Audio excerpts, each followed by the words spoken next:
नमो अरिहन्ताणं नमो नमो सिद्धाणं सिद्धाय नमो आयरियाणं नमो उवज्जायाणं नमो लोये सवसाहुणं मङ्गलं भगवान् वीरो मङ्गलं पातुमुखणि मङ्गलं कुन्दकुन्दार्यो जैन धर्मोऽस्तु मङ्गलम् सर्वमङ्गलमाङ्गल्यं सर्वकल्याणकारकं प्रधानं सर्वधर्माणां जैनं जयतु जयतु शासनं शासन जैनं जयतु शासनं नमः श्रीवर्धमानाय निर्धूतकलिलात्मने सलोकानां त्रिलोकानां यद्विद्यादर्पणाय ते रत्नकरण श्रावकाचार्य जी ग्रंथ है और उसका पहला अध्याय जो सम्यक दर्शनाधिकार है उसकी हमारी यहाँ पे चर्चा चल रही है। और उसके अंतर्गत जो सम्यक्त के जो 8 गुण हैं उनमें दूसरे नंबर का जो गुण है निकांक्षित गुण। हम्म, निशंकित गुण की चर्चा हो गई। निकांक्षित जो गुण है दूसरे नंबर का गुण है उसकी चर्चा हमने कल प्रारंभ करी थी। और उसमें हमने देखा कि जो निकांक्षित गुण वाला है, निकांक्षित गुण वाला कैसा है कि वो सांसारिक सुख जो दिखाई देते हैं उनमें उसमें वो सुख नहीं मानता है। जो संसार के जो सुख दिखाई देते हैं उनको वो सुख रूप नहीं देखता है। वह निकांक्षित गुण है ना। अपन एक बार श्लोक पढ़ते हैं 12वें नंबर का फिर से, और फिर जो जहां से चालू करना वहां से पिक करेंगे। तो 12वें नंबर का श्लोक। कर्म परवशे शान्ते दुःखैरन्तरिदोदये पाप बीजे सुखे नास्ता श्रद्धा नाकांक्षुणा स्मृता। अभी जो संसार के जो सुख हैं वो कैसे हैं? वो कर्म के परवश हैं, कर्म के वश हैं।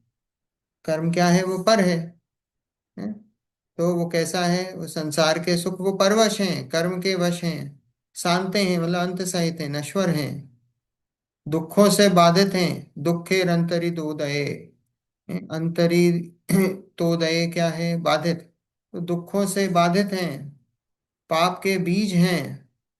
और सुखे नास्ता, जो जो सम्यक दृष्टि जीव है जिसको ये निकांक्षित गुण है उसका कैसा है? वो संसारिक सुखों में अरुचिपूर्ण है। नास्ता मीन्स अरुचि। तो वो संसारिक सुखों में उसकी अरुचिपना है। तो ऐसा जिसको संसारिक सुखों में अरुचिपना है, ऐसा जिसको श्रद्धान है, उसको बोला उसको निकांक्षित गुण है ना। ये श्लोक का अर्थ है। अब अपना पेज नंबर इसका कौन सा? नेक्स्ट पेज है ना, 25 पेज, और 25 पेज 4 पैराग्राफ। इसलिए है ना, इसलिए संसारी जीव। देखो हमने कल थोड़ा सा ये देखा था कि संसारी जीव को क्या लगता है कि संसारी जीवों को विषयों को जो कर्म होते हैं, कर्म के कारण क्या होता है कि कर्म के कारण से उसको तीव्र राग उत्पन्न होता है या द्वेष उत्पन्न होता है। जो भी होता है, कषाय उत्पन्न होती है, तीव्र कषाय उत्पन्न होती है। जैसे भूख लगी, बहुत जोर की भूख लगी, तो वो क्या करता है? तो भोजन कर लेता है। और भोजन करने से क्या होता है? वो मानता है कि मैं सुखी हो गया। प्यास लगी तो उसने पानी पी लिया तो सुखी हो गया। गर्मी की वेदना हुई तो पंखा चला लिया तो बोले मैं सुखी हो गया। रोग हुआ तो उसका इलाज कर लिया तो बोले मैं सुखी हो गया। तो बोले कि वो क्या है कि वो सुख कैसा है? पहली बात तो सुख वो कैसा है? टेम्पररी सुख है, क्योंकि भूख अभी लगी है, 4 घंटे बाद फिर लगाएगी। और वो सुख कैसा है? वो सुख वो ऐसा है कि वो कषाय जो मंद हुई है, वो कषाय की मंदता का सुख है, वास्तव में सुख नहीं है। कषाय जो हमारी थी, वो कषाय जब मंद होती है, आप कषायों में जल रहे थे और वो जलन अब थोड़ी सी कम हो गई, तो वो हमको ऐसा लगता है कि हम सुखी हो गए। किसी को 100 डिग्री बुखार हो, 104 डिग्री बुखार हो, और वो आ जाए 100 पे, तो उसको क्या लगेगा कि मैं बढ़िया हो गया, बेटर हो गया, सुखी हो गया। 104 से 100 पे आ गया, पर अभी 100 पे भी तो बुखार तो है ना। तो वो 100 का जो बुखार है उसको बुखार नहीं मानता, वो मानता मैं सुखी हो गया। बस वही है, वो कषाय जो है थोड़ी सी दबती है। तो वो कषाय जब दबती है तो उसको ऐसा महसूस होता है कि वो कषाय थोड़ी सी शांत हुई है, मंद पड़ी है। तो इसके कारण से उसको सुखाभास होता है, सुख है नहीं। देखो, पढ़ते हैं अपन आगे। इसलिए संसारी जीव को इन पांचों इंद्रियों के विषयों की तीव्र चाह रूप दुख उत्पन्न होने पर इन विषयों के भोगने की इच्छा उत्पन्न होती है। विषयों के भोग तो उस दुख को थोड़े समय के लिए शांत कर देते हैं, किंतु बाद में और अधिक दुख उत्पन्न करते हैं। इसलिए इंद्रियों के विषयों को भोगने से उत्पन्न होने वाला सुख तो वास्तव में दुख ही है, वो टेम्पररी है। और ऐसा है कि जैसे जो भोग है ना, हमको कांस्टेंट ये वो बना रहता है, डर भय बना रहता है कि ये जो भोग है, ये भोग हमसे छूट ना जाए, उसका भी दुख है कांस्टेंट। आज जॉब कर रहे हैं तो जॉब में क्या डर बना रहता है कि भाई जॉब कब, जॉब चली गई तो क्या होगा। बिजनेस कर रहे हो, भाई बिजनेस में नुकसान हो गया तो क्या होगा। कांस्टेंट डर बना हुआ है, जो भी विषय की चीज है। गाड़ी है, घर है, घर है भाई, घर में कुछ नुकसान नहीं हो जाए, घर का कुछ ये नहीं हो जाए, वो कांस्टेंट डर बना हुआ है। गाड़ी है, गाड़ी में ये नहीं हो जाए, फोन है, फोन में नहीं, कांस्टेंट बना हुआ है कि वो जो विषय भोग रहे हैं, वो विषय भोगने पर वो कहीं वो छूट ना जाए, उसकी वजह से भी कांस्टेंट दुख बना हुआ है। ठीक है, विषयों के भोग तो उस समय दुख को थोड़ा समय के लिए, किंतु बाद में और अधिक दुख उत्पन्न करते हैं। वो दुख उत्पन्न करते हैं जब भी उनका चलता है, भोगने के काल में भी दुखी है वास्तव में, क्योंकि भोगने के काल में भी ये बना हुआ है कि वो छूट नहीं जाए, भोगने के काल में भी दुख है। इसलिए इंद्रियों के विषयों को भोगने से उत्पन्न होने वाला सुख तो वास्तव में दुख ही है, वो सुख नहीं है। बाह्य शरीर इंद्रिय आदि को ही आत्मा जानने वाला बहिरात्मा है। यह विषयों की वेदना के इलाज को ही सुख मानता है। ऐसा मानना तो मोह कर्म जनित भ्रम है। सुख तो ऐसा है जहां दुख उत्पन्न ही ना हो, उसका लक्षण निराकुलता है। विषयों के अधीन सुख मानना तो मिथ्या श्रद्धा है। देखो क्या है कि बाह्य शरीर इंद्रिय आदि को ही आत्मा जानने वाला बहिरात्मा है। तीन प्रकार के आत्मा बताए हैं, बहिरात्मा, अंतरात्मा और परमात्मा। तीन प्रकार के आत्मा बताए हैं। कि पूछे भाई आत्मा, आत्मा कई है, बोला आत्मा के प्रकार कितने हैं, तो बोले दो प्रकार के। कौन कौन से, बोले संसारी और मुक्त। दो प्रकार से अगर कोई बोले तो हमने दो प्रकार से पूरे आत्माओं को डिवाइड कर दिया। एक तो संसार में है और एक मुक्त हो गए हैं, संसारी और मुक्त। तीन प्रकार से, तो तीन प्रकार से कैसा है, तो बहिरात्मा, अंतरात्मा और परमात्मा। तो अब ये बहिरात्मा कौन है, बहिरात्मा मतलब मिथ्या दृष्टि जीव। बहिरात्मा मतलब मिथ्या दृष्टि जीव, पहले गुण स्थान वाले। और फिर उसके बाद अंतरात्मा। अंतरात्मा कहाँ से होंगे, चौथे गुण स्थान से लेकर 12वें गुण स्थान तक, वो सभी के सभी कैसे होंगे, वो अंतरात्मा। और अंतरात्मा भी तीन प्रकार के हैं, उत्तम, मध्यम और जघन्य। तो जघन्य अंतरात्मा कौन से हैं, चौथे गुण स्थान वाले जघन्य अंतरात्मा। मध्यम कौन से हैं, 5वें गुण स्थान वाले। और छठे से लेकर 12वें गुण स्थान वाले जो मुनिराज हैं, वो उत्तम अंतरात्मा है। अंतरात्मा तीन प्रकार के बताए, उत्तम, मध्यम और जघन्य। और फिर एक परमात्मा हो गए। हाँ, परमात्मा भी दो प्रकार के बता दिए, सकल और निकल। जो शरीर सहित हैं सकल परमात्मा, और जो शरीर रहित है निकल परमात्मा। परमात्मा भी ऐसे दो प्रकार के बता दिए। हम्म। तो इधर बहिरात्मा क्या है, वही जो शरीर और इंद्रियों को ही आत्मा माने, शरीर को ही आत्मा माने, वो कौन है, वो भैया वो बहिरात्मा है, मिथ्या दृष्टि जीव है, उसकी बात है। तो बोले भाई शरीर इंद्रिय आदि को ही आत्मा जानने वाला बहिरात्मा है, बोले मिथ्या दृष्टि है वो। वह विषयों की वेदना के इलाज को ही सुख मानता है।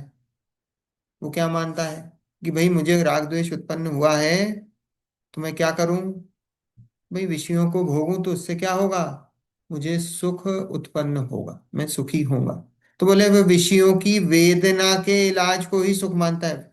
विषय सेवन करने की वेदना चल रही है, भूख लग रही, भूख लग रही, भूख लग रही है, और मैंने खाना खा लिया, उसी में ही सुख मानता है, वही सुख है, वही सुख है, बस उसको ही सुख की डेफिनेशन वही है। तो बोले उसकी वेदना के इलाज को ही सुख मानता है, ऐसा मानना तो मोह कर्म जनित भ्रम है। कैसा मानना? कि विषयों की वेदना के इलाज को सुख मानना, वैसा मानना क्या है? वो मोह कर्म जनित भ्रम है। मिथ्यात्व, मोह मतलब यहाँ मिथ्यात्व, दर्शन मोह से लेना, वो मिथ्यात्व कर्म जनित भ्रम है। ये मिथ्यात्व के कारण ये ऐसा मानता है। सुख तो ऐसा है जहां दुख उत्पन्न ही ना हो।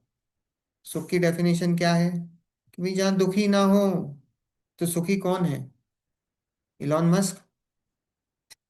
नहीं दिखता तो वो सुखी होगा ना, इतना इतना पैसा है। अंबानी जी? हम्म। ये वो महान दुख में जल रहे हैं कांस्टेंट। इतना होने के बाद भी कांस्टेंट और कमाना है, और कमाना है, ये छूट ना जाए। दिन रात जल रहे हैं कषायों में। काय के सुखी हैं? सुख तो ऐसा जहां दुख उत्पन्न ही ना हो, उसका लक्षण निराकुलता है। सुख की डेफिनेशन देखो, सुख का लक्षण क्या बताया है? सुख कैसा है? निराकुल है। निराकुलता का नाम सुख है। जहां आकुलता हो वहां सुख नहीं है। जिसको आकुलता वो दुखी। और मुनिराज कैसे हैं? निराकुल हैं। सातवें नरक का सम्यक दृष्टि जीव। सोचो। और सम्यक दृष्टि है तो वो कैसा है? निराकुल है। सातवें नरक में है पर निराकुल है। एक चौकड़ी कषाय का अभाव है। उस अभाव के जन्य जितनी निराकुलता है, उतना उतना सुखी है वो जीव। और यहाँ पे कोई मिथ्या दृष्टि, मुनिराज, वो कैसे हैं? महान दुखी हैं। क्यों? क्योंकि चारों कषाय हैं। चारों कषाय और मिथ्या तो उसमें जल रहे हैं। और सातवें नरक का जीव जो सम्यक जिसको है, वो महासुखी है। कौन समझे? वो तो दिख रहा है आपको झगड़ते हुए, राजा श्रेणी कभी झगड़ रहे होंगे कि नहीं झगड़ रहे होंगे पहले नरक में? चल रहे हैं, झगड़े चल रहे हैं। WWF चल रहा है वहां। पहले नरक में चल रहा है। पर कैसे, सुखी है कि दुखी हैं? सुखी हैं। क्यों हैं? क्योंकि सम्यक दर्शन है, एक कषाय चौकड़ी का अभाव है। तो वो जो एक कषाय चौकड़ी अभाव जन्य जितनी निराकुलता है, उतना उतना सुख है उस जीव को। ये भाई जिनागम का सुख है। इसका मेजरमेंट ही अलग है, ये बाहर के मेजरमेंट से नहीं है। ये तो अंदर कषायों के अभाव जनित जो शांति है उसका सुख है। हम्म। देखो, सुख का लक्षण, उसका लक्षण निराकुलता है। विषयों के अधीन सुख मानना तो मिथ्या श्रद्धान है। विषयों में सुख मानना वो तो मिथ्या श्रद्धान है। सम्यक दृष्टि को अहमिंद्र लोक का सुख भी पराधीन आकुलता रूप विनाशीक केवल दुखमय दुख रूप ही दिखाई देता है। अतः सम्यक दृष्टि को इंद्रिय जनित सुख में कभी भी वांछा नहीं होती है। सम्यक दृष्टि जीव कहाँ जाना चाहता है बताओ? स्वर्ग जाना चाहता है? कहाँ जाना चाहता है? मोक्ष भी नहीं जाना चाहता है, मोक्ष की भी इच्छा नहीं है। वो तो क्या, उसके श्रद्धान में क्या है? मैं आत्मा हूं। और सुख कहाँ है? सुख आत्मा में है। तो मैं भले ही नरक में भी जाऊं तो भी सुखी हूं, स्वर्ग में भी जाऊं तो भी सुखी हूं, और अभी यहां हूं तो भी सुखी हूं। मोक्ष जाने की भी इच्छा नहीं है। क्योंकि अगर इच्छा है तो दुख है। इच्छा का नाम ही दुख है। तो मोक्ष जाने की भी इच्छा नहीं है उस जीव को। ऐसा श्रद्धान है। ऐसा सम्यक दृष्टि को श्रद्धान है। लिखा अहम इंद्र लोक का सुख भी पराधीन। इंद्र भी बना दो। हम्म। नौ ग्रेवियत में भेज दो, अनुदेश उन अनुत्तर विमानों में भेज दो। बोले वो भी कैसा है, वो सुख पराधीन है। क्यों पराधीन है? क्योंकि वह संयोगों का सुख है। आप बनते हो, स्वर्ग में जाते हो, तो वह सुख किसका है? संयोगों का सुख है। हम, क्योंकि हमारी सुख का मेजरमेंट क्या है? हम मेजरमेंट करते हैं सुख संयोगों से। किसके पास कितनी गाड़ी है वो उतना सुखी है, किसके पास इतने घर हैं वो उतना सुखी है, उसके पास उतने कपड़े हैं तो वो उतना सुखी है, उसके पास इतने गहने हैं तो वो उतना सुखी है। तो हमारी सुख की परिभाषा क्या है? पराधीन पने में सुख है। जो जितना पराधीन है वो उतना सुखी है। हमारी ये डेफिनेशन है। जो जितना पराधीन है वो उतना सुखी हमको दिखाई देता है। और मुनिराज कैसे बोलते, अरे बेचारे मुनिराज जंगल में अकेले, बोलते कि नहीं? मुनिराज कैसे दिखाई देते हैं? बेचारे। मुनिराज को पूरा जगत बेचारा दिखाई देता है, और हमको जगत को वो मुनिराज बेचारे दिखाई देते हैं। वास्तव में क्या है? वास्तव में तो वो सारा जगत बेचारा है। मुनिराज तो अनंत सुखी है, वो तुमको दिखाई दे रहे हैं अभी ऐसे कि साहब कुछ नहीं है, नग्न है, एक समय भोजन कर रहे हैं, धूप में खड़े हैं। हम्म। हमको बेचारे दिखाई दे, वो तीन कषाय चौकड़ी के अभाव में अनंत सुखी हैं। आप तो सोच भी नहीं सकते, तीन कषाय, जब तीन कषाय का अभाव होता है तो इतना सुख अंदर से बरसता है कि आप सोच भी नहीं सकते हो निराकुलता का। अपन तो, क्योंकि अपन ने वो स्वाद चखा नहीं है ना, तो हमको पता ही नहीं, हम उसको मेजर ही नहीं कर सकते। वो ऐसी चीज है, अतींद्रिय सुख ऐसा है जिसको आप मेजर ही नहीं कर सकते। इतने इतने सुखी हैं, और हमारी दृष्टि सब पराधीन है।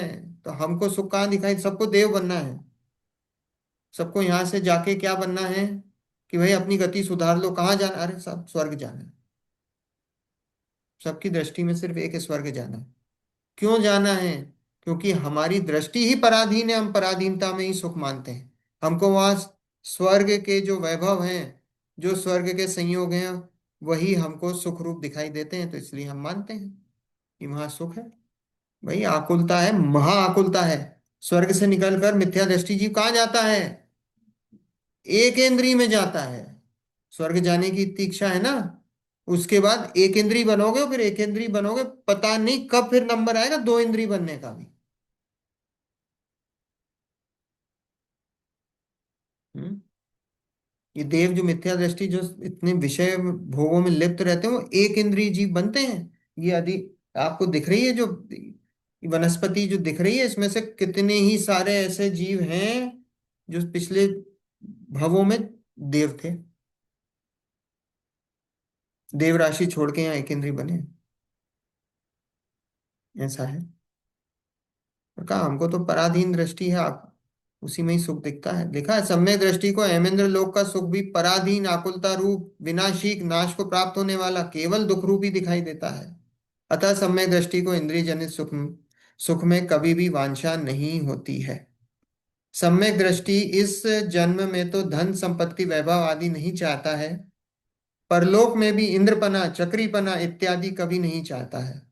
ये इंद्रियों के विषय तो थोड़े समय के लिए हैं, किंतु इनका फल असंख्यात काल तक नरक के दुख और अनंत काल तक त्रियंच आदि गतियों में महादरिद्री महारोगी नीच कुल के मनुष्यों में अनेक जन्म धारण कर भोगना होता है। हम्म, क्या बोला है ये?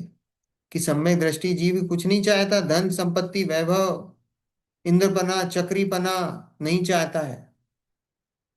पर ये भी ध्यान रखना, ये जो चक्रवर्ती वगैरह हैं, ये कौन बनते हैं? ये सब सम्यक दृष्टि जीव ही बनते हैं। चक्रवर्ती कौन बनता है? मिथ्या दृष्टि जीव नहीं बनता है। 63 सलाखा के पुरुष हैं ये तो, ये सब ये सम्यक दृष्टि ही होते हैं। पर ये पिछले जन्मों में तीर्थंकर भी हैं।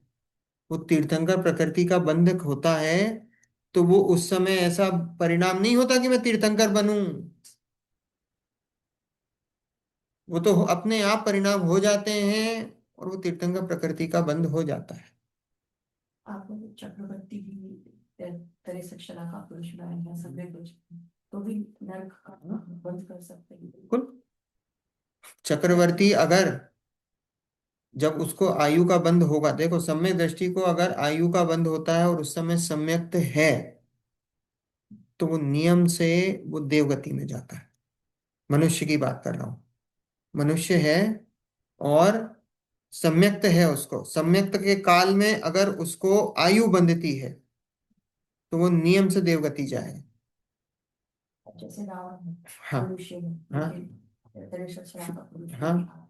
हाँ, सम्यक दृष्टि थे, तब पर छूट गया सम्यक दर्शन। छूट। फिर सम्यक दर्शन छूट गया और उस समय आयु का बंध हुआ, नरक गए। चक्रवर्ती का भी कैसा है, अगर चक्रवर्ती अगर वो राजा है और राज्य पने के काल में उसको आयु का बंध होता है, नियम से जब राजा के काल में अगर आयु का बंध होता है उसको, तो उस समय वो मिथ्या दृष्टि होता है और उस समय आयु का बंध होता है तो नरक जाता है। राजा के काल में अगर उसको आयु का बंध होता है और राजा है कि ही उसमें मरता है, आयु वैसे बंध जाए और सम्यक है, तो फिर तो वो नियम से वो आगे जाके वो लेगा, दीक्षा लेगा, और वो दीक्षा लेके फिर स्वर्ग में जा सकता है। पर अगर उसका ऐसा है कि राजा के काल में ही उसका मरना है और आयु बंधती है, तो वो जब आयु बंधेगी तो मिथ्यात्व के काल में ही बंधेगी और वो नरक जाएगा। अगर वो राजा की स्थिति में ही आयु समाप्त होती है तो वो नरक ही जाता है। ऐसा है चक्रवर्ती का। वो बात है कि आगे जाके मोक्ष जाएगा, पक्का है, क्योंकि सम्यक सम्यक दृष्टि जीव है ना। वो तो नक्की है ना कि संसार तो अब खत्म होगा ही। अब कब होगा, पर जल्द ही होगा। चक्रवर्ती बना है तो ये मान के चलो निकट भव्य ही है ना। 10 20 50 100 भाव मायने नहीं है, ये तो अनादि का जीव है। 10 20 भाव लग भी जाए तो उसमें कोई बड़ी बात नहीं है ना। देखो, ये इंद्रियों के विषय तो थोड़े समय के हैं, थोड़े समय के लिए, किंतु इनका फल असंख्यात काल तक नरक के दुख। अभी तो हमको लगता है ये भोग लो, जब भोगते हैं, जब ध्यान में नहीं आता है कि हम आगे का कैसा कर्म बांध रहे हैं और उसका फल क्या होगा, वो उस समय ध्यान में नहीं रहता है, नहीं रहता है। आपको क्या लग रहा है, ये जो इतने इतने लोग हिंसा करते हैं, ये बड़े बड़े कत्ल खाने खुले हुए हैं, वो क्या है, क्या कर रहे हैं? हाँ, उस समय उनको कुछ अता पता नहीं है, उस समय तो क्या दिख रहा है, पैसा आ रहा है, इससे मुझे पैसा आ रहा है। उस समय दिख रहा, वो पैसा कैसे आ रहा है, वो पुराना बांधा हुआ था। अब क्या है, अब भैया वो जो तुम नया बांध रहे हो ना, अब वो नया बांध रहे हो उसका फल कैसा है, बोले असंख्यात काल तक नरक के दुख मिलेंगे, तथा अनंत काल तक त्रियंच आदि गतियों में महादरिद्री, नरक में भी गया या त्रियंच बन गया, एक दो इंद्री, तीन इंद्री, चार इंद्री, कुछ भी बन गया, बोले महादरिद्री बन गया, संगी पंचेंद्री भी बन गया, जहां कत्ल खाना खुद का था वहीं जाके कट गया। होता है कि नहीं? हो सकता है, जो खोला हो खुद ने कत्ल खाना वहां जाके खुद ही कट गए। महादरिद्री, महारोगी, नीच कुल के मनुष्यों में अनेक जन्म धारण कर भोगना होता है। ये सब बताया कि एक बार ये थोड़े से 60 70 100 साल के ये भोग भोगने में कितने, हम तो बनिए हैं ना, ये अपन कितनी बार कर चुके हैं। हम बनिए कैसे हैं कि भाई हम एक एक चीज ठोक पीट के खरीदते हैं। 10 रुपए की भी चीज हो ना, तो 10 रुपए की चीज भी हम ठोक बजा कर करते हैं कि भाई हम ऐसे ही नहीं ले लेंगे, जांच परख करके खरीदते हैं। ये बनियों का है। कोई भी इन्वेस्टमेंट करते हैं 100 बार सोचते हैं फिर इन्वेस्टमेंट करते हैं। तो ये इधर हमारा कहाँ दिमाग लगाते हैं हम कि हमारे ये जीवन कितना है इसका कोई भरोसा नहीं। 20 साल, 30 साल, 40 साल, 50 साल, 60 साल, जितनी भी आयु हो, 70 साल, 80 साल, 100 साल हो गई है, इससे ज्यादा तो नहीं है। तो बोले इन 100 सालों के लिए आप आगे जो भविष्य है उसका अनंत काल ये लिखा अनंत काल तक त्रियंचादि गतियों में। तो बोले अनंत काल अपना कैसा रखते हो, वो गिरवी रख देते हो। अपने बच्चों को संस्कार क्या देते हैं कि भाई अपने बच्चों को संस्कार ये कि तू पढ़ाई कर, ये कर, वो कर, संसार में जो है नाम कमा, पैसा कमा, पाप कमा। पाप के मार्ग में लगा रहे हैं सबके सब, क्या लगा रहे हैं, सब पाप का काम करवा रहे हैं। बच्चों को पाप करने की शिक्षा देते हैं। हम्म। पाप के मार्ग में लगाते हैं और क्या कर रहे हैं, पैसा कमाने में ही खुशी है ना। पैसा क्या है, कमाना परिग्रह है। वो कैसे भी कमा, चोरी से, झूठ से, जैसा भी हो पैसा कमा, उसकी शिक्षा देते हैं, वो सिखाते हैं। हम्म, इस मार्ग में लगाते हैं। तो क्या क्या, क्या है वो 50-60 साल की जिंदगी का है। बेचारे 25 साल तक तो पढ़ ही रहे हैं। और 25 साल तक पढ़ रहे हैं, फिर कमाएंगे कितना आगे, 30-40 साल कमाएंगे, 30-35 साल, बस उतना सा। और फिर आगे तो सब बोनस है उसके बाद। जिए तो जिए, नहीं तो सब बोनस है। वो 30-35 साल की जिंदगी के लिए शुरू के 25 साल तो लगाए, और वो 30-35 साल की जिंदगी के लिए पूरा आगे अनंत काल अपना अंधेरे में कर दिया। ये मनुष्य भाव क्यों मिला था, कल्याण करने के लिए। इसलिए थोड़ी मिला था कि आप यहाँ पे बड़ी बड़ी कंपनियां खोलो या कोई जॉब करो या ये, इसलिए थोड़ी मिला था।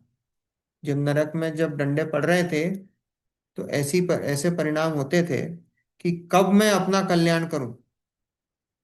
और ये आपको मनुष्य भाव, इसको ऐसे मत ले लेना कि बहुत ऐसी भलते में ले लो कि हाँ मिल गया। ऐसे ही नहीं मिला है। और उसमें ये जैन धर्म मिला है और जिनवाणी सुनने मिली है, तो ये मान के चलो कि बहुत सारा कोई पुण्य इकट्ठा करा था, तो अब वो पुण्य अब एक साथ उदय में आ रहा है। आगे अब भरोसा नहीं है अब कब आएगा ऐसा पुण्य इकट्ठा होके।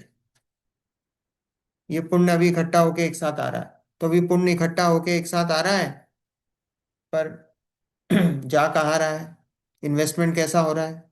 इधर तो एक एक रुपया सोच समझ के डालते हैं, और इधर पुण्य जो इकट्ठा होके आ रहा था वो क्या कर रहे हैं, पाप में कन्वर्ट कर रहे हैं।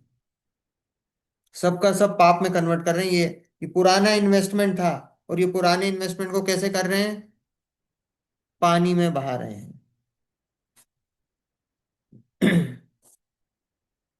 अब विचार करना, विचार करने लायक है ये कि कहाँ जा रहा है जीवन, और कैसे एक एक समय हम अपना कैसे कैसे निकालते हैं। हम्म? साफ लिखा है अनंत काल तक। आप अब सोच भी नहीं सकते हो, अनंत काल मतलब उस बीच में असंख्या 24 ही निकल जाएंगी, पता भी नहीं पड़ेगा। असंख्या 24 ही निकल गई, फिर जाके कहीं मनुष्य भाव मिला। आप सोचो। देखो इस जगत में जीवों को मोह के उदय से आशा और शंका निरंतर बनी रहती है। आशा चाह करने से कुछ प्राप्त तो होता नहीं है। सभी जीव अपने लिए नित्य ही धन की प्राप्ति, निरोगता, कुटुंब की वृद्धि, इंद्रियों का बल, अपनी उच्चता चाहते हैं, परंतु चाह करने से कुछ होता नहीं है। सभी जीव चाह कर करके निरंतर पाप बंध और अंतराय कर्म का तीव्र बंद कर रहे हैं। क्या बनी हुई है, दिन रात आशा चाह बनी हुई है।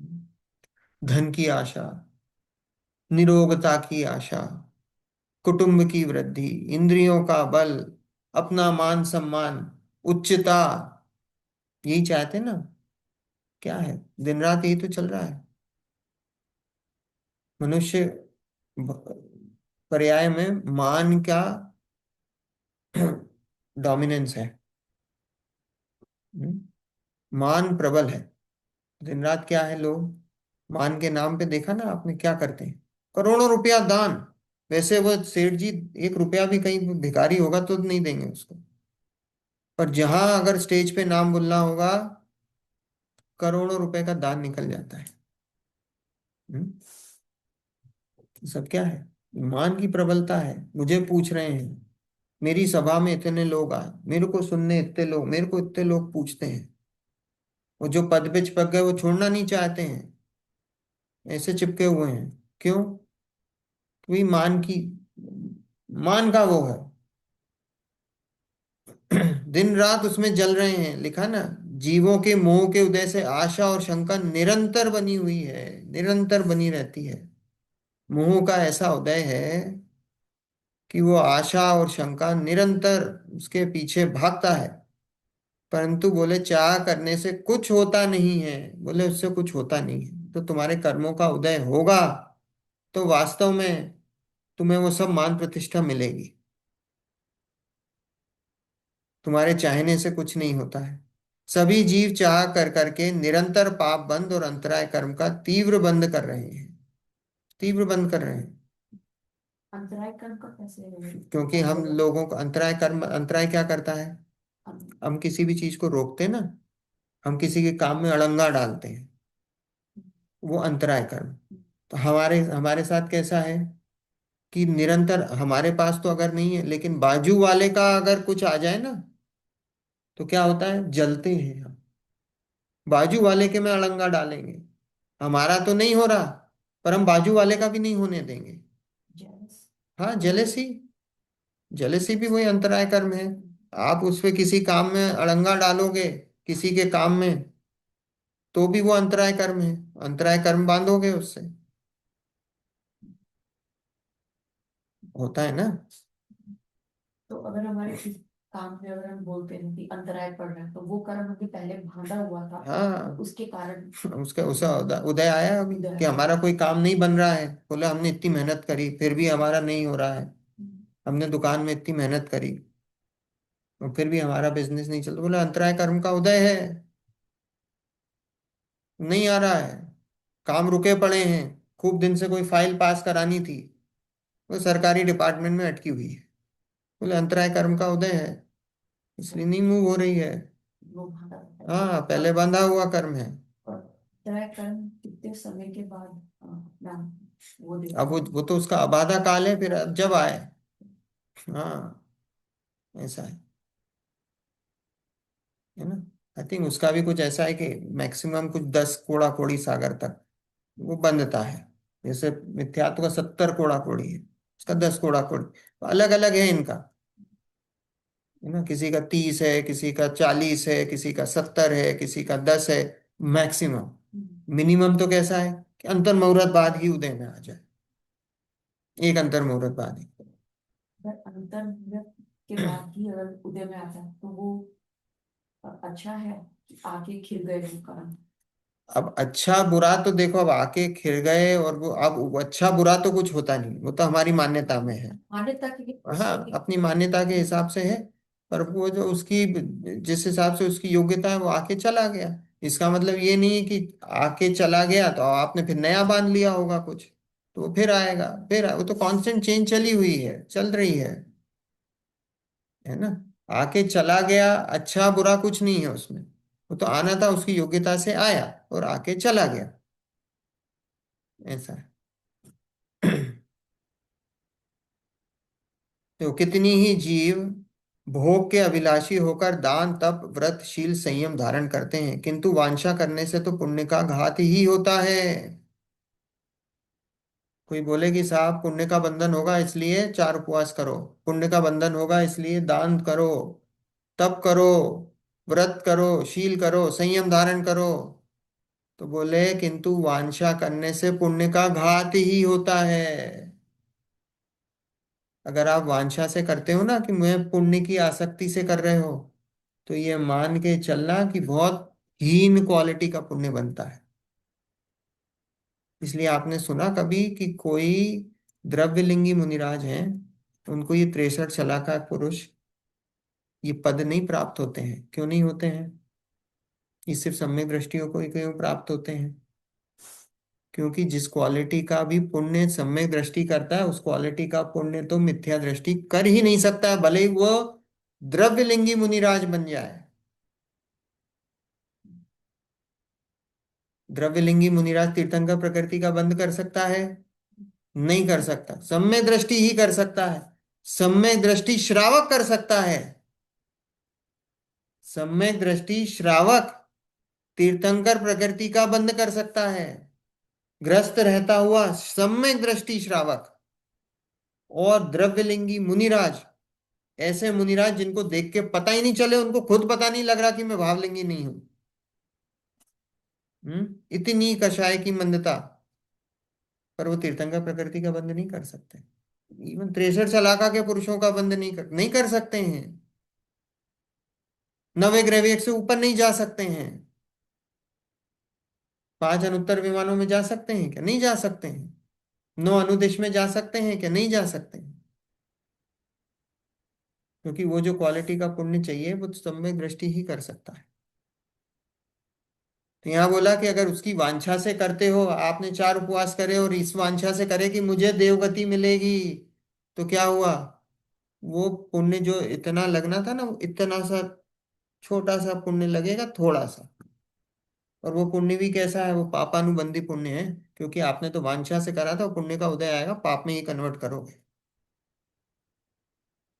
लिखा है वांछा करने से तो पुण्य का घात ही होता है, इस वांछा से करोगे तो पुण्य का घात होगा।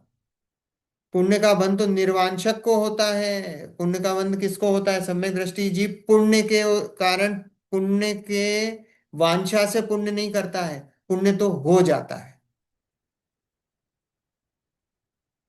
सम्यक दृष्टि जीव की दृष्टि कहाँ है? अपनी आत्मा पर है। वो देखता आत्मा को है, श्रद्धान आत्मा का है, और पुण्य साथ में बंध जाता है। पुण्य पे दृष्टि नहीं, पुण्य अपने आप बंध जाता है। दृष्टि आत्मा पे है, और पुण्य साथ में बंध रहा है। और उस पुण्य के उदय में ही सारे सब पद वगैरह मिलते हैं। हम्म। जो शुभ अशुभ कर्म के उदय से प्राप्त विषयों में संतोषी होकर, निराकुल होकर विषयों की वांछा नहीं करता है, उसे पुण्य का बंध होता है। देखो लिखा है, जो शुभ अशुभ कर्म के उदय से प्राप्त विषयों में संतोषी होकर, जैसा भी उदय हो, शुभ हो अशुभ हो, उसमें तो वो संतोषी निराकुल है, और विषयों की कोई वांछा नहीं करता है, उसे पुण्य का बंध होता है। देखो जिसको विषयों की वांछा है, उसे विषय मिलेंगे नहीं आगे के भवों में। क्यों? क्योंकि वो पागल है विषयों की वांछा के पीछे। और जिसको विषयों की वांछा नहीं है, उसको अब जगत के सारे विषय मिल रहे हैं, और मिल रहे हैं, पर उसकी किसी प्रकार से उन विषयों में आसक्ति ही नहीं है। ऐसा प्रकृति का, ऐसा खेल है, ऐसा नियम है। जो विषयों के पीछे भाग रहा है, विषय उनसे दूर भाग रहे हैं। और जो विषयों से दूर है, विषयों से उसे कोई लेना देना नहीं, विषय उसके पीछे भाग रहे हैं।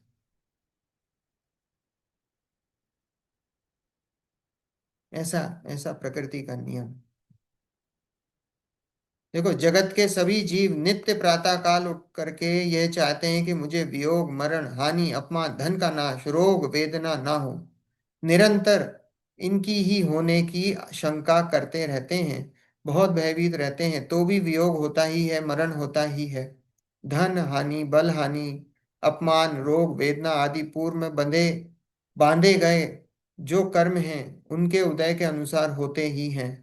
इनको टालने में इंद्र, जिनेंद्र, मंत्र, तंत्र आदि कोई भी समर्थ नहीं है। क्योंकि मरण तो आयु कर्म के नाश से होता है। मरण कैसे है? आयु कर्म के नमोकार मंत्र सुना दोगे तो क्या होगा? बच जाएगा। रोग ठीक हो जाएगा। कोई मंत्र सुना दोगे तो। होना हो। हम्म होना होगा तो होगा, मंत्र से ठीक नहीं हुआ है। लिखा है जिनेंद्र भी टाल नहीं सकते हैं। लिखा है इसको टालने में इंद्र, जिनेंद्र मंत्र तंत्र आदि कोई भी समर्थ नहीं है। अरे भाई जिनेंद्र भी एक परमाणु नहीं हिला सकते हैं। किसी को मरने से रोकना तो बहुत दूर की बात है, एक परमाणु भी नहीं हिला सकते हैं। वो परमाणु भी हिलता है तो वो अपनी योग्यता से हिलता है। ये हाथ हिलाया, किसने हिलाया? वो हाथ अपनी योग्यता से। ये उसकी क्रियावर्ती शक्ति है इसमें, किसमें? इन पुद्गल परमाणुओं में क्रियावर्ती शक्ति है। और वो उस क्रियावर्ती शक्ति से वो परमाणु हिले हैं। ये हाथ हिला है। ये हाथ स्कंद है परमाणु, पुद्गल परमाणुओं का स्कंद। ये स्कंद हिला है, वो उसकी क्रियावर्ती शक्ति से हिला है। मैंने नहीं हिलाया है। ये कौन बताए, ये तो जब तक जीव स्वाध्याय नहीं करे कहाँ से उसको समझ में आए। ऐसा साइंस है भाई। लिखा है, देखो, जगत के जीव नित्य प्रातःकाल उठकर क्या चाहते हैं? सबसे पहले उठकर क्या करते हैं? फोन देखते हैं। क्या करते हैं आजकल? तो ये है, फोन देखते हैं क्या मैसेजेस आए हैं। उस मैसेजेस में भी ऐसे मैसेज आते हैं, रोज ऐसे मैसेज आते हैं कि यहाँ तो किसी का मरण हुआ, और उसी चैट में 10 मैसेज नीचे, जन्मदिन की बधाइयाँ, इसकी बधाइयाँ, उसकी बधाइयाँ। मतलब आप देखो आजकल का जीव कितना ज्यादा कड़क हो गया है कि उसको कोई फर्क नहीं पड़ता कि यहाँ वैराग्य का कोई प्रसंग है। यहाँ तो श्रद्धांजलि दे रहा है, और 4 मैसेज नीचे बधाइयां भी चल रही हैं। गजब का, गजब का काम हो गया है। गजब का, ये बिल्कुल सामने दिख रहा है ये पंचम काल कैसा जा रहा है। और आगे आगे देखते जाओ क्या क्या नहीं होना है। हम्म? दिन रात लिखा है ना, वियोग मरण हानि, अपमान धन का नाश, रोग वेदना ना हो। बस सुबह से इसकी तैयारी शुरू हो जाती है। फिर निरंतर इनकी ही होने की शंका करते रहते हैं, बहुत भयभीत रहते हैं, तो भी वियोग होता ही है। क्योंकि संयोग है उसका वियोग होता ही है, मरण होता ही है। धन हानि, बल हानि, अपमान, रोग वेदना आदि पूर्व में बांधे गए जो कर्म हैं, उनके उदय के अनुसार होते ही हैं, कितना ही कर लो। वो उस उदय को बदलने में लिखा है, इंद्र जिनेंद्र मंत्र तंत्र आदि कोई भी समर्थ नहीं है। नमोकार मंत्र पढ़ लो, कितना ही नमोकार मंत्र पढ़ लो, कुछ नहीं होना। फिर तो अगर नमोकार मंत्र पढ़ने वालों के सब काम हो रहे होते ना तो वो मरते, ना कोई कुछ होता। कुछ नहीं होता है। क्योंकि मरण तो आयु कर्म के नाश से होता है, अलाव आदि अंतराय कर्म के उदय से होता है। कितने ही विधान कर लो, दुकान खोली खूब विधान करा, जैनियों की दुकान खुली और खूब जोर शोर से विधान करा, और दिखता है वो आदमी रोज मंदिर जाता है, दुकान जाने के पहले मंदिर जाता है, फिर भी क्या देखा, दुकान चली नहीं, साल भर बाद बंद हो गई। अब आप बताओ, उसमें तो सब जो विधान भी था विधान भी करे, रोज सुबह मंदिर भी जा रहा है, पूजा पाठ भी कर रहा है, सब कर रहा है। तो बोले क्या? बोले अशुभ कर्म का उदय है भाई, अशुभ कर्म का उदय है, नहीं है उसके भाग में। अंतराय कर्म का उदय है, नहीं है उसके भाग में। कितना ही कुछ कर लो, कुछ नहीं होना है, कुछ भी नहीं होना है। देखो, रोग वेदना आदि असाता वेदनी कर्म के उदय से होते हैं, और कर्म को हटा देने में, जुटा देने में, पलट देने में कोई देव दानव इंद्र जिनेंद्र आदि समर्थ नहीं है, देखो साफ लिखा हुआ है। तो कभी भी ये नहीं बोल रहे नमोकार मंत्र मत बोलना, ये नहीं बोल रहे छल मत ग्रहण करना कि भाई हम विधान करते हैं तो जान ही बनकर कहने साहब उससे होता क्या है। ये नहीं करे, ये नहीं करोगे तो क्या करोगे? सिनेमा थोड़ी देखने को कह रहे हैं। ये भी अपने आप करने के भाव होते हैं। पर नमोकार मंत्र पढ़ो तो इस भावना से नहीं पढ़ना कि इससे मेरा काम हो जाएगा, इस मंत्र पढ़ने से मेरा कुछ काम हो जाएगा, इस मंत्र को पढ़ने से मेरा कुछ संसार के जितने जो काम रुके हुए हैं वो काम रुकने बंद हो जाएंगे, इस अभिप्राय से नहीं पढ़ना। पंच परमेष्टि को याद करते हैं, अच्छी बात है, क्योंकि पंच परमेष्टि को याद करना इसलिए क्योंकि हमें भी उनके जैसा बनना है। कषाय जो हमारी तीव्र कषाय हैं वो मंद होती हैं, कभी गुस्सा आए तो नमोकार मंत्र पढ़ लिया तो क्या, कषाय मंद हो गई, इसलिए पढ़ लिया। भगवान का स्वरूप ध्यान करा तो कषाय मंद हो गई, बस इसलिए पढ़ ली, वो अभिप्राय है, वो प्रयोजन है। हम्म? इसलिए नहीं कि भाई अभी कहीं फंस गए हैं नमोकार मंत्र पढ़ना शुरू। हम्म? कुछ नहीं होना, ये अगर ये सोच के होगा कि भैया भगवान आके बचा लेंगे, लिखा है यहाँ, कोई भी हो, देव दानव इंद्र जिनेन्द्र, कोई समर्थ नहीं है, कोई भी नहीं है। तुम्हारे उदय में होगा तो काम होगा, नहीं होगा तो नहीं होगा। सीता जी थी, देखा था ना अपन ने, एग्जाम्पल आया था ना, क्या था? भाई अग्नि परीक्षा हुई, तो अग्नि परीक्षा में क्या हुआ कि भाई देव आके बचा ले गए। ठीक है भाई, अग्नि परीक्षा में ले, पर भैया जब रावण उठा के ले जा रहे तो देव क्या कर रहे थे? जब जब सो रहे थे क्या? जब कोई नहीं आया है वहां, रावण क्या रही, इतने इतने समय रही, साल भर रही, साल भर रही वहां रावण के यहाँ, तो उस समय कोई देव आके नहीं बचा के, बचाने भैया क्या था, देवों को तो ले जाते उठा के, खत्म, काम खत्म, काय को इतना युद्ध हुआ, क्या क्या जबरदस्ती का इतना युद्ध हुआ, परेशान हुए सब, हैं? इतनी हिंसा भी हुई, रावण भी मर गए। भैया वो सब अपने उदय अनुसार होता है। उस समय उनका वैसा उदय था कि अग्नि परीक्षा के समय उन देवों को भी उस समय वैसा विकल्प आना था, तो देवों ने आके रक्षा कर ली। उनके कर्म का ऐसा उदय था, निमित्त देव बन गए। और जब रावण उठा के ले जाए गए, तो कोई विकल्प ही नहीं आया, तो वहां वैसे कर्मों का उदय था कि उनको वहां जाना ही था। तो वहां वैसे सब अपने कर्मों के उदय से है, सब अपने कर्मों के उदय से है। निमित्त कोई भी बाहर का बन जाता है, सब आपका अपना कर्मों का उदय है, और उदय अनुसार फल मिलता है। देखो, जीव अपने भावों द्वारा बांधे गए कर्मों से अपने को छुड़ाने के लिए अपने संतोष, क्षमा, तपश्चरण आदि भावों के द्वारा आप ही समर्थ है, अन्य कोई नहीं। ऐसे दृढ़ निश्चय श्रद्धान का धारी निशंक निर्वांशक सम्यक दृष्टि ही होता है। देखो क्या लिखा है, क्या जोरदार। जीव अपने भावों द्वारा बांधे गए कर्मों को अपने को छुड़ाने के लिए अपने संतोष, क्षमा, तपस्चरण आदि भावों के द्वारा आप ही समर्थ है, अन्य कोई नहीं।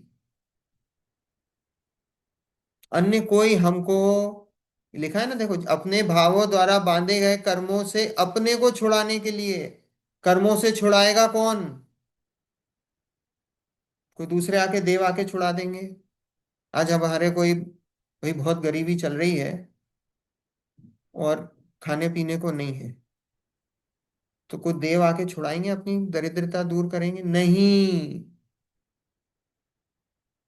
हम सोचे कि भाई हमारे तो बहुत ऐसा चलो, कोई देव आके हमारे तो दो चार रत्न बरसा जाए। नहीं, लिखा है कोई समर्थ नहीं है वो अपने को छुड़ाने के लिए अपने को ही, लिखा है अपने भावों द्वारा बांधे गए कर्मों को अपने को छुड़ाने के लिए, जो अपने से अपन ने जो बांधे थे ना कर्म, और उनको उससे छुड़ाने के लिए अपने संतोष, क्षमा, तपस्चरण आदि भाव के द्वारा आप ही समर्थ हैं। उन कर्मों से कैसे छूटोगे? भैया अभी गरीबी चल रही, संतोष धारण करो, तपश्चरण करो, अपनी आत्मा में इच्छा का निरोध करो। तब क्या है? इच्छा का निरोध, इच्छाओं का निरोध करो। हम्म क्षमा धारण करो। बोले उन भावों के द्वारा आप ही समर्थ हैं, उन्हीं से ही छूटोगे आप। और अगर इच्छाओं में जलोगे, राग द्वेष करोगे, तो क्या होगा? और नवीन कर्मों को बांधोगे,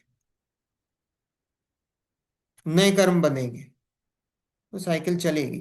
तो उससे छुड़ाने के लिए क्या बोला है कि भाई संतोष धारण करो, क्षमा धारण करो, इच्छाओं का निरोध करो, उन भावों के द्वारा आप ही समर्थ हैं, अन्य कोई नहीं।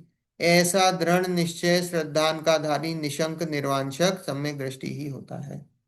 बोले ये जो कर्मों के उदय आए हैं, उनसे छूटना है मुझे अगर, तो उसके लिए इंद्र, नरेंद्र, कोई भी आ जाए, जिनेंद्र देव भी आ जाए, तो मुझे छुड़ा नहीं सकते। मेरे कर्मों का उदय मुझे ही भोगना है, और कैसे भोगूं? अगर मैं उसमें संतोष धारण करूं, इच्छाओं का निरोध करूं, क्षमा धारण करूं, तो आगे नवीन कर्मों का बंधन नहीं होगा। बात आई समझ में? बोले ऐसे दृढ़ निश्चय श्रद्धान का धारी निशंक निर्वांशक सम्यक दृष्टि ही होता है। ऐसे श्रद्धान का धारी कौन है? बोले सम्यक दृष्टि। देखो, क्या बोला आगे? अविरति गृहस्थ के सम्यक के विषय विषय में विचार। अविरति गृहस्थ मतलब कौन हुआ? चौथे गुण स्थान वाला अवरति गृहस्थ। पांचवें गुण स्थान वाला क्या कहलाएगा? देश देशव्रति। विदेश। देशव्रति गृहस्थ हो जाएगा। इसलिए यहाँ पे कौन सा है? चौथे गुण। स्पेसिफिक अवरति गृहस्थ मतलब अविरत सम्यक दृष्टि, और वो चौथे गुण स्थान वाला, उसकी चर्चा है। तो बोले अवरति गृहस्थ के सम्यक्त के विषय में विचार। बोले उसकी क्या, इसके विषय में विचार मतलब कि उसके बारे में विशेष बताना चाहते हैं कि वो कैसे आपको निशंकित या निकांक्षित, निकांक्षित है ना ये, तो निकांक्षित कैसे दिखाई देता है, तो उसके विषय में यहाँ विचार करवाना बन। क्योंकि जो अविरति सम्यक दृष्टि होता है ना, वो बिल्कुल जैसे अपन लोग हैं वैसे ही दिखाई देता है। क्योंकि गृहस्थ है, व्रत उसके है नहीं, तो वो बिल्कुल ऐसे ही दिखाई देगा जैसे सामान्य है ना, वैसा ही दिखाई देगा, उसमें कोई आपको भेद नजर नहीं आएगा।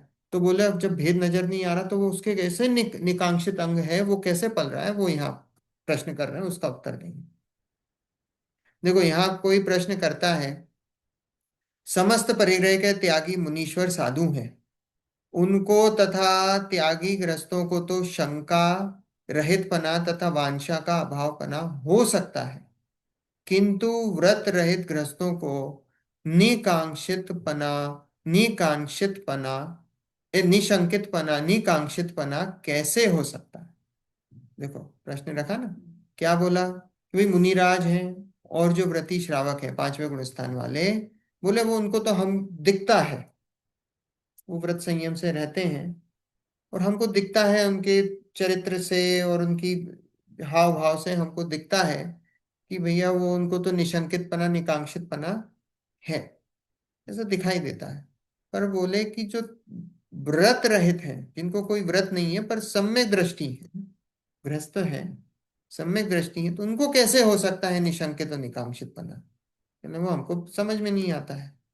तो यहाँ उसका उत्तर अव्रत सम्यक दृष्टि गृहस्थ को तो भोगों की इच्छा होती दिखाई देती है, वाणिज्य व्यवहार में, सेवा नौकरी नौकरी करने में लाभ चाहता ही है, अपने कुटुंब की वृद्धि, धन की वृद्धि चाहता ही है, तथा रोग की शंका, कुटुंब के वियोग की शंका, जीविका के बिगड़ जाने की शंका, धन के नाश होने की शंका उसे तो निरंतर बनी ही रहती है।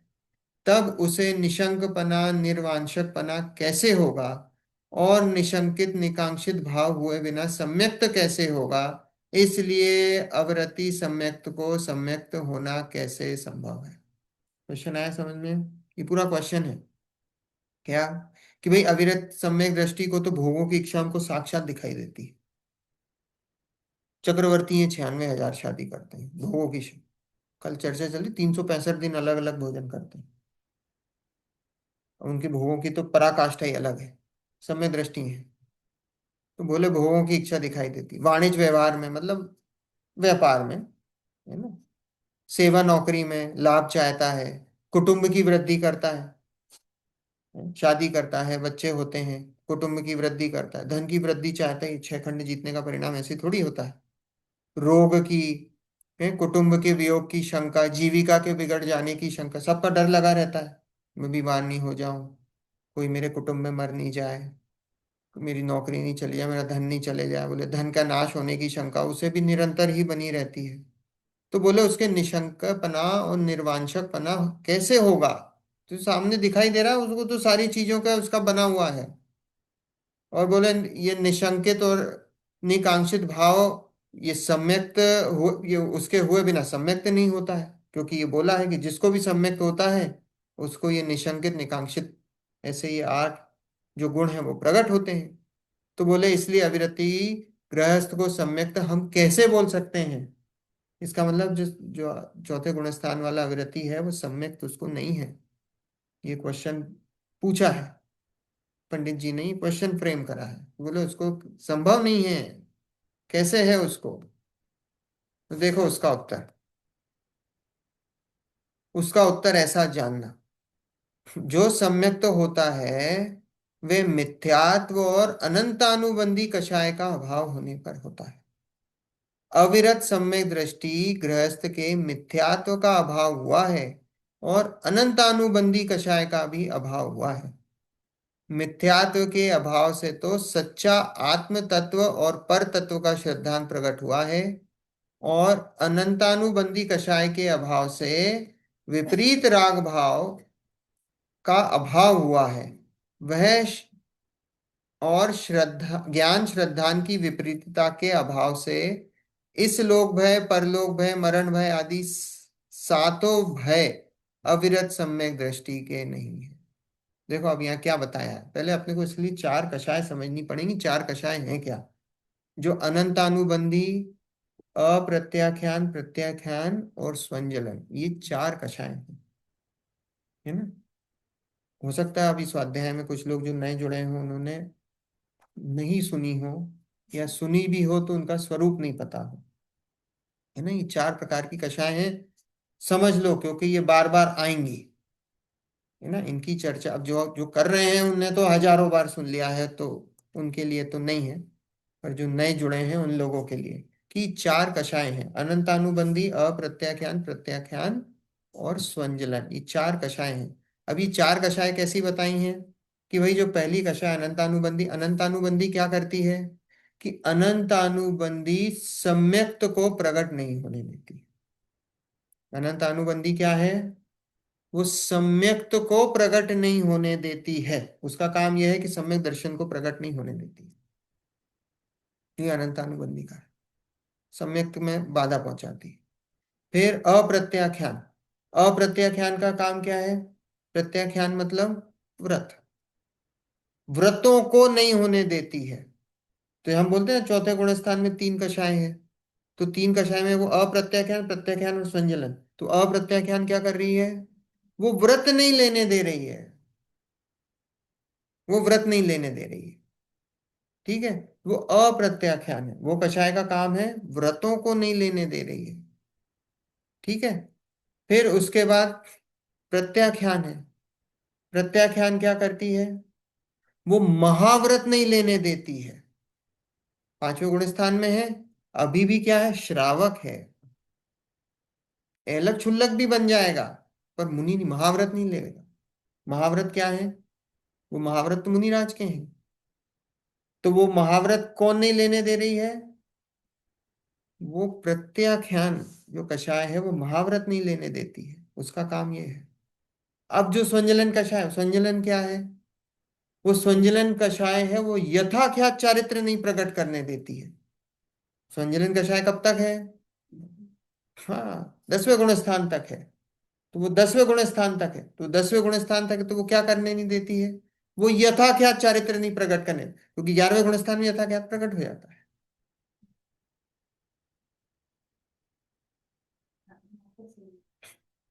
हाँ, तो अनंतानुबंधी का काम क्या? कि सम्यक्त को प्रकट नहीं करने देती। फिर अप्रत्याख्यान क्या है? वो व्रतों को ग्रहण नहीं करने देती।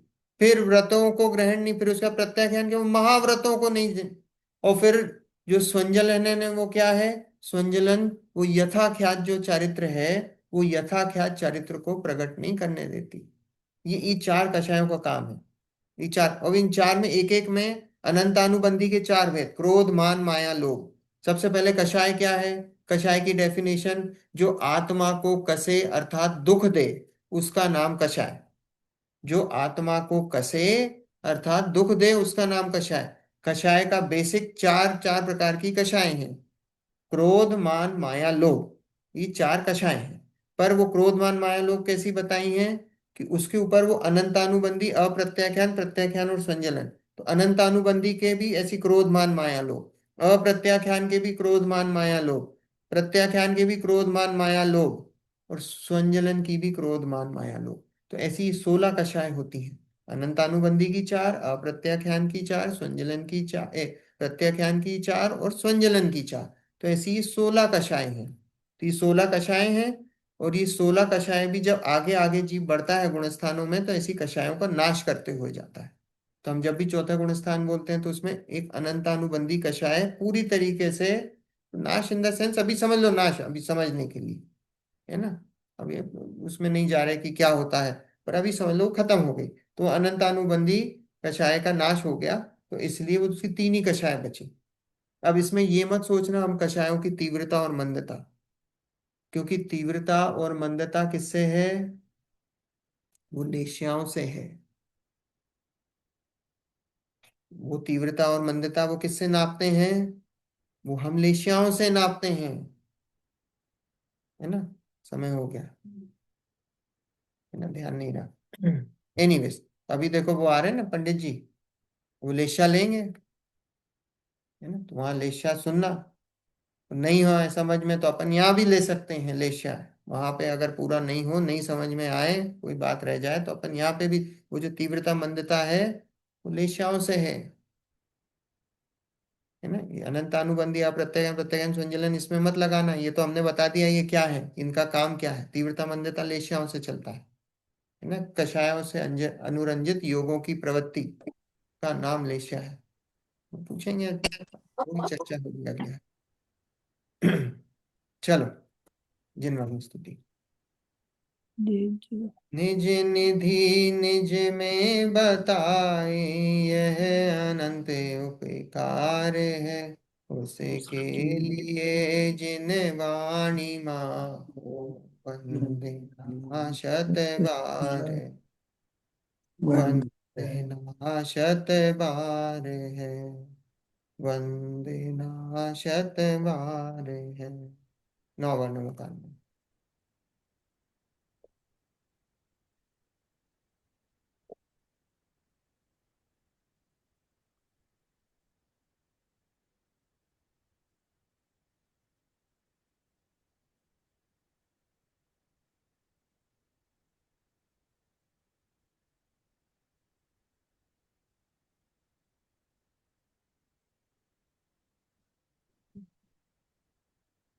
जय जिनेन्द्र। जय जिनेन्द्र। जय जी।